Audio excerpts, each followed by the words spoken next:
लेंगे अगली यूनिट 3, जिसमें हमको पढ़ना है राष्ट्रीय एवं अंतर्राष्ट्रीय सुरक्षा संबंधी अवधारणा, राष्ट्रीय शक्ति एवं इसके तत्व, राष्ट्रहित, विदेश नीति, कूटनीति, शक्ति संतुलन, सामूहिक सुरक्षा, सामूहिक रक्षा, गुट निरपेक्षता, भयादोहन, निशस्त्रीकरण, शस्त्र नियंत्रण। ये यूनिट 3 में पूरा है। लेकिन हम लोग अब शुरुआत कर रहे हैं एक एक चैप्टर से, एक एक पार्ट हम लोग लेंगे। तो पहला है राष्ट्रीय एवं अंतर्राष्ट्रीय सुरक्षा संबंधी अवधारणा। तो थोड़ा सा पहले इसके बारे में पढ़ेंगे, फिर उसके बाद राष्ट्रीय शक्ति एवं इसके तत्वों के बारे में, फिर राष्ट्रहित, ऐसे क्रम से हम लोग अध्ययन करेंगे। ठीक है, चलिए शुरुआत कर रहे हैं। ठीक है, राष्ट्रीय एवं अंतर्राष्ट्रीय सुरक्षा। जैसे मित्रों हम आपको बता चुके हैं, एक राष्ट्र को सम्मानपूर्ण जीवन जीने के लिए, अपने अस्तित्व को बनाए रखने के लिए जिन चीज़ों या तत्वों की आवश्यकता होती है, वह सभी तत्व राष्ट्रीय सुरक्षा के अंतर्गत आते हैं।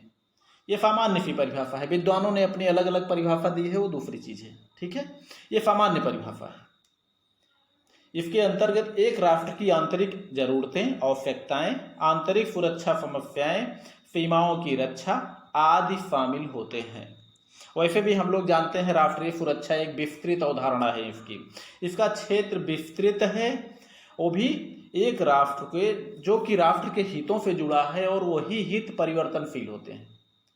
ठीक है, चलिए आगे हम लोग पढ़ेंगे। अंतर्राष्ट्रीय सुरक्षा के अंतर्गत वे सभी तत्व आते हैं जो एक प्रकार से विश्वव्यापी खतरे हो सकते हैं। अंतर्राष्ट्रीय सुरक्षा के अंतर्गत जिनमें संपूर्ण विश्व को खतरा हो सकता है, और वर्तमान तकनीकी युग ने ऐसी व्यवस्थाएं उत्पन्न कर दी है, ऐसे हथियार निर्मित कर दिए हैं कि संपूर्ण विश्व की सुरक्षा ही दांव पर लग गई है।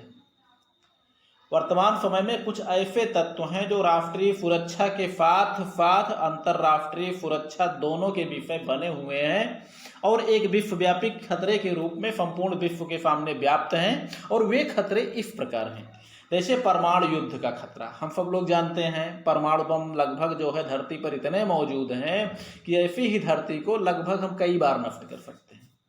और केवल परमाणु बम ही नहीं, परमाणु बम के साथ साथ परमाणु बम या गैर पारंपरिक श्रेणी में हैं परमाणु बम, न्यूट्रॉन बम, हाइड्रोजन बम, जैविक और रासायनिक हथियार। ठीक है, और अगला है अंतर्राष्ट्रीय आतंकवाद। वैसे भी देखा जाए तो आज आतंकवाद जो है लगभग विश्व में व्याप्त हो चुका है, विश्व में व्याप्त है। हर व्यक्ति भययुक्त विचारधारा का ही प्रयोग कर रहा है।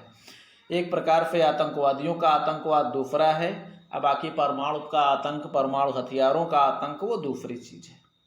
ठीक है, तो आतंकवाद भी जो है आज के समय में संपूर्ण विश्व में व्याप्त है। कोई ऐसा क्षेत्र नहीं है जो आतंकवाद से बचा ना हो। ठीक है, तीसरा नंबर है पर्यावरण सुरक्षा।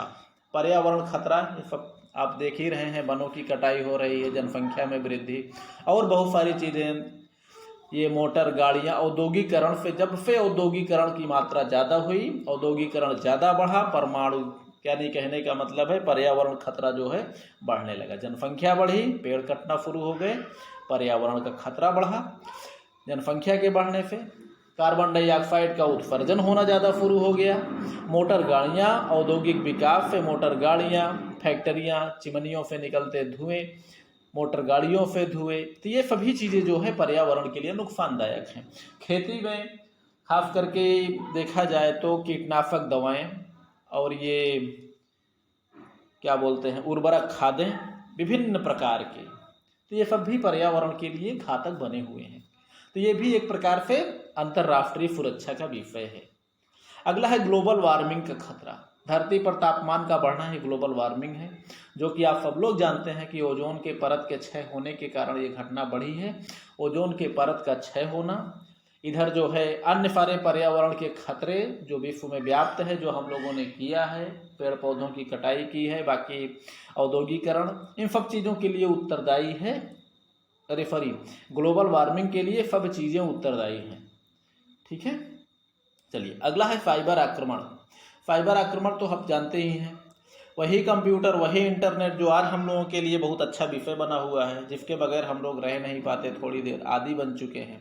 क्या आप समझ सकते हैं वो भी एक प्रकार का खतरनाक हथियार है?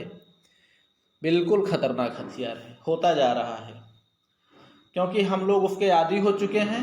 हम लोगों के हर संस्थाओं में कंप्यूटर एक अपनी महत्वपूर्ण भूमिका अदा कर रहा है और उसकी वजह से और उसी जो एक प्रकार से जीवन का हिस्सा बन चुका है हमारे, जब हमारे जीवन का हिस्सा कंप्यूटर बन चुका है और उस पर चोट किया जाए तो समझ लीजिए जीवन का एक भाग नष्ट हो सकता है। ठीक है, तो साइबर आक्रमण के तरीके या फिर जो है कितने तरीके से इस पे आक्रमण किया जा रहा है, तो अभी फ़िलहाल नया है जो कि 1990 के दशक के बाद से ही प्रारंभ हुआ है। ठीक है, तो आज भारी पैमाने पर साइबर आक्रमण अभी जो है फिलहाल अभी शुरुआत है, अभी बहुत ज़्यादा नहीं हो रहा है लेकिन शुरुआत हो चुका है। और हम लोगों की सबसे बड़ी कमजोरी यही है कि हम लोग कंप्यूटर पर आधारित हो चुके हैं, कंप्यूटर और नेट पर आधारित हो चुके हैं। कंप्यूटर और नेट के अतिरिक्त देखा जाए तो हमारी सारी व्यवस्थाएं ही इससे जुड़ी हुई हैं। दवा हो, कुछ भी हो, कोई कार्य हो, computer computer computer, internet internet internet. अब आप समझ सकते हैं कि इतनी आरामदायक व्यवस्था पे अगर चोट हुआ तो समझ लीजिए सब कुछ तहस नहस हो जाएगा। और क्योंकि हम लोग इसके जो है आदी होते जा रहे हैं। मेडिकल में, खेती में, कृषि में, कॉलेज में, फैक्ट्रियों में, टेक्नोलॉजी में, लड़ाई के मैदान में, मिसाइलों में, प्रक्षेपास्त्रों में, उपग्रहों में, कौन सा क्षेत्र है जो कंप्यूटर से बचा हुआ है? अब कुछ जो है नेट द्वारा जो तरंगें निकलती हैं नेट पर ही आधारित हैं, सर्वर पर ही आधारित है। सर्वर अगर ठप करने का तरीका जो है मालूम हो जाए, मालूम क्या लगभग मालूम ही है, बशर्ते उसको रोकने, आतंकित करना है बस। बाकी कंप्यूटर के जो विद्वान होते हैं उनको सब कुछ मालूम है, क्योंकि जिन्होंने बनाया है उनको सब कुछ मालूम है। ठीक है, तो मित्रों ये हो गया जो है आपका अंतर्राष्ट्रीय सुरक्षा संबंधी अवधारणा। ठीक है, तो वे सभी सुरक्षा संबंधी अवधारणाएं आती है जो कि अंतर्राष्ट्रीय या विश्वव्यापी खतरे के रूप में व्याप्त है, वे सभी इस क्षेत्र के अंतर्गत आती है। ठीक है, उपरोक्त तत्व तो ऐसे हैं जिनसे विश्व को खतरा हो सकता है। ठीक है, तो मित्रों ये चैप्टर, आगे वाले चैप्टर में हम लोग शुरुआत करेंगे राष्ट्रीय शक्ति। इसको हम यहीं पर समाप्त करते हैं क्योंकि बहुत लंबा करने का कोई मतलब नहीं है।